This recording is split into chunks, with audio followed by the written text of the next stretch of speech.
এমন পাগলামি কেবল Argentine football ভক্তদের পক্ষেই সম্ভব। কদিন আগে 500 মোটরসাইকেল নিয়ে নিজেদের উপস্থিতি জানান দিয়েছিলেন ব্রাজিল ফুটবল ভক্তরা। সেটাকে টেক্কা দিতে কক্সবাজারের টেকনাফে মেসি ভক্তদের এই সমারোহ। শোভাযাত্রাটি টেকনাফ স্থলবন্দর এলাকা থেকে শুরু হয়ে দৃষ্টিনন্দন মেরিন ড্রাইভে প্রদক্ষিণ করে নির্ধারিত গন্তব্যে পৌঁছে। পুরো পথ জুড়ে ছিল সমর্থকদের স্লোগান, উচ্ছ্বাস আর বিশ্বকাপ জয়ে স্বপ্ন। আর্জেন্টিনার পতাকা, জার্সি আর নানা রঙের ব্যানারে সজ্জিত 500 মোটরসাইকেল নিয়ে সমর্থকদের এমন বর্ণিল আয়োজনে খোদ ম্যারাডোনার দেশে হয়েছে কিনা কে জানে। কিন্তু বিশ্বকাপ শুরুর প্রাককালে বাংলাদেশ ঠিকই করেছে, কারণ আর্জেন্টিনার নামটাই যে ভক্তদের কাছে বাড়তি আবেগ আর ভালোবাসার প্রতিচ্ছবি। যে ভালোবাসার খবর পৌঁছে যায় 17,000 কিলোমিটার দূরে থাকা লিওনেল মেসির শহরেও। আমাদের এই প্রত্যাশা হচ্ছে এই নেক্সট ওয়ার্ল্ড কাপ নিয়ে, এটা হচ্ছে মেসির লাস্ট ওয়ার্ল্ড কাপ।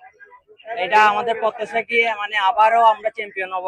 টেকনাফ উপজেলার সর্বস্তরের মানুষ আজকে এখানে আমাদের কাছে সমবেত হয়েছে। আজকে তরুণ প্রজন্ম এবং আবাল বৃদ্ধ সবাই আমার সাথে সমবেত হয়েছে আমাদের সাথে।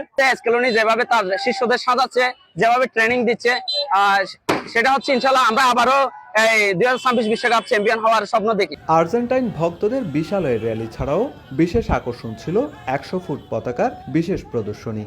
টেকনাফ সমুদ্র সৈকতের বালিয়াড়িতে তারা ফিরিয়ে আনে 2022 বিশ্বকাপ জয়ে সুখস্মৃতি। ভক্তদের বিশ্বাস, ইতিহাস বিপক্ষে থাকলেও আবারও বিশ্বকাপ জয়ে পুনরাবৃত্তি মার্কিন মুল্লুকে ঘটাবেন লিওনেল মেসিরা। আমরা যেমন ঈদের মধ্যে খুশি করি, আজকেও মনে হচ্ছে যে আমাদের একটা ছোটখাটো ঈদ হয়ে গেছে। প্লেয়ার যেগুলো এখন স্কোয়াড আছে সবাই শীর্ষমানের প্লেয়ার। আমরা আশা করি এবারও আমরা ইনশাআল্লাহ ডিফেন্ডিং চ্যাম্পিয়ন হব।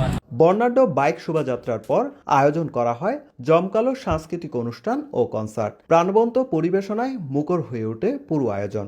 গান, উচ্ছ্বাস আর ফুটবল প্রেমে মেতে ওঠা দর্শনার্থীরা উপভোগ করেন এক আনন্দ ঘন ও স্মরণীয় বিকেল। সুজাউদ্দিন রুবেল, সময় সংবাদ, কক্সবাজার।